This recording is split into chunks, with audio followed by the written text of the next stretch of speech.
A Central Texas nurse who cared for Ebola patients in Sierra Leone has agreed to go into self-quarantine. That nurse arrived at Austin Bergstrom International Airport this morning, and her identity has not been released. Governor Rick Perry spoke to her on the telephone. His office says he asked her to voluntarily self-quarantine and check her temperature for a 21-day period, and she agreed.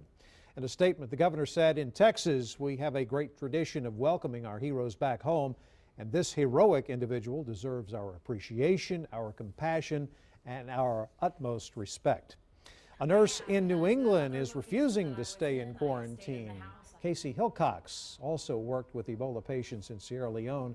She is not showing Ebola symptoms, but when she arrived at Newark International Airport, she was forced into quarantine in a tent outside of a New Jersey hospital. She was released after threatening legal action. She went home to Fort Kent, Maine. Now a Maine state trooper is standing guard outside of her home, and she could be arrested if she decides to leave. Hickox says if the restrictions in Maine are not lifted by tomorrow, she will take issue through the courts. Secretary of Defense Chuck Hagel signed an order this morning requiring all U.S. military personnel be quarantined for 21 days after returning from Ebola relief efforts in West Africa. Fort Hood troops are among the forces deployed to Liberia to help build facilities to care for Ebola patients.